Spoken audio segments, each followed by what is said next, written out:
have heard Osho saying many times, follow your feelings, listen to your inner voice. When we are silent in meditation, something like intuition comes inside, which I can say like an inner voice, you get some message. So a few years ago, this intuition came that I have to get Osho's books in all the libraries. I want to supply Osho's book in all the libraries in India. And this message was so strong. At that time, I was leading meditation camps also. So wherever I was going, I will tell the participants that Osho always says, share what you have, you share. So find out in your town, in your city, there are colleges, schools, or any public libraries. Just contact them and talk to them if they are ready to keep Osho's books in their library. And if they say yes, then next thing ask them how much space they will give us, how many books they can accommodate in Hindi or English, what language they want.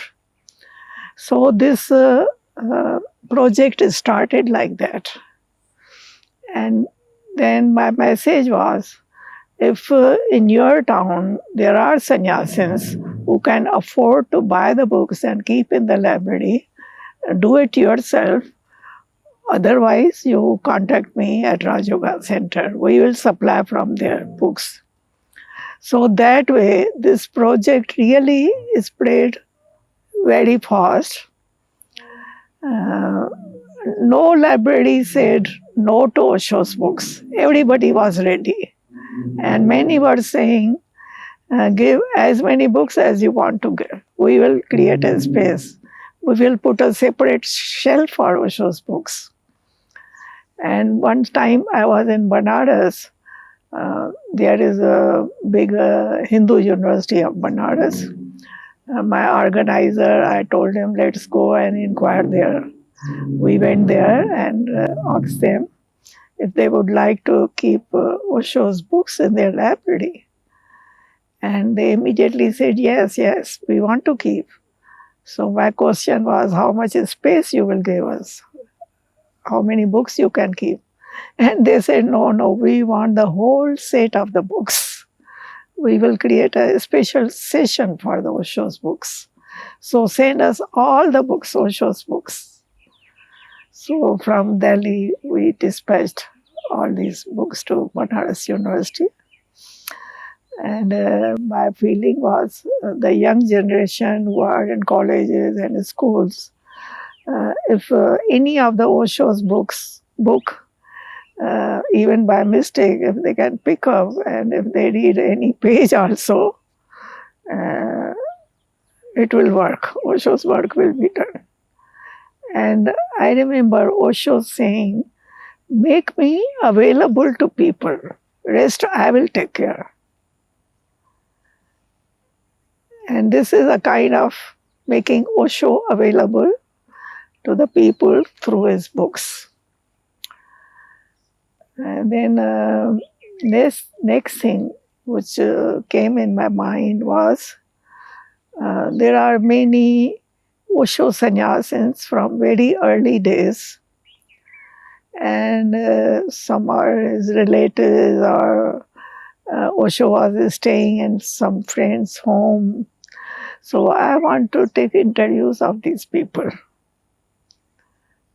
And they may be having some very beautiful stories which nobody knows really. So I started this, and whenever I had time free, I started traveling. One sannyasin friend, Ma Urvashi, she is also free.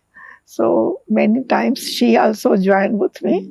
So we both, first we went to Pune and took interview of Ma Sohan. where Osho was staying a lot in her house when commune was not there. And she told us so many amazing stories. And we were video recording all these interviews. And then we went to Kanpur. First we went to Osho's sister. She stays somewhere in MP. I can't remember the name of the town. Hoshangabad. We went there. And Rasa Didi, she was next to Osho, 2 years difference. And from the childhood, she knew Osho. And she also told so many stories, which would have been lost really, because she left her body last year only.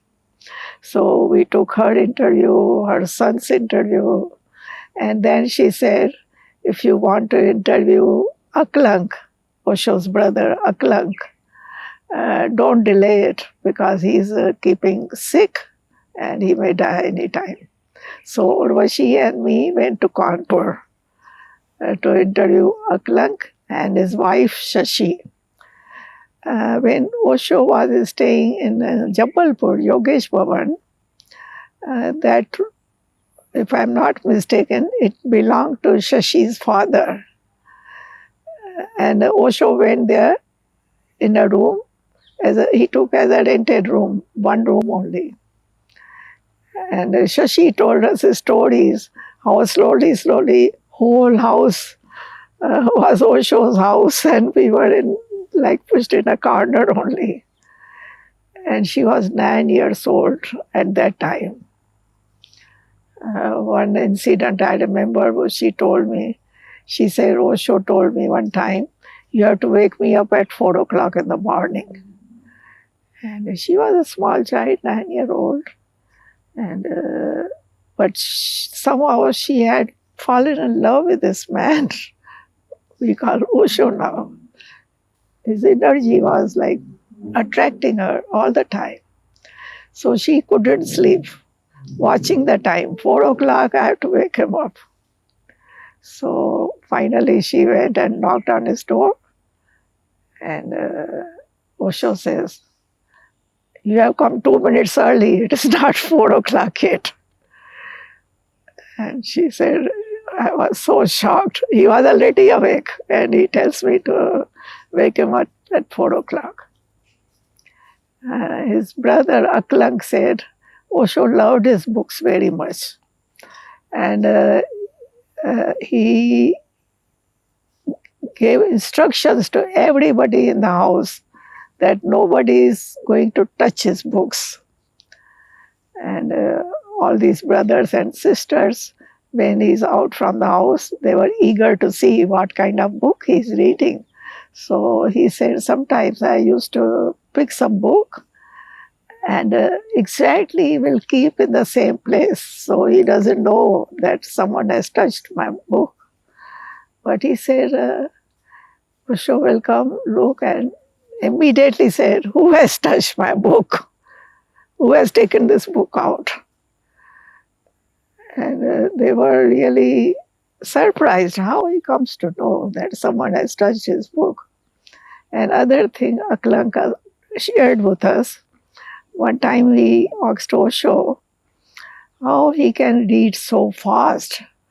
Because Osho used to read such a thick book, he will read in half an hour. And it is not like he's just turning the pages. He has read each and every word. And he was underlining some sentences with different colors also. And on each book, he will write the date and put his signature also. So when Aklank asked him, how you manage to read so fast?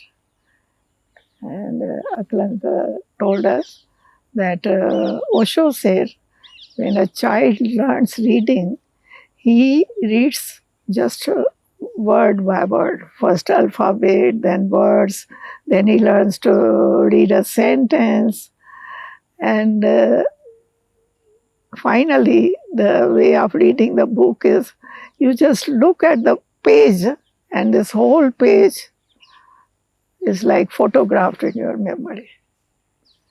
And you know what is in this page, and you can turn that page in 1 minute. And we have heard Osho in discourses, when he mentions even one line from some book, he always tells the name of the book, name of the author, and then he would say, like this line from this book, which I want to tell you. So these type of stories, many, we have got video recorded. We interviewed many more sannyasins also. I hope one day these recordings will be published and distributed, and many will be benefited by it. Thank you.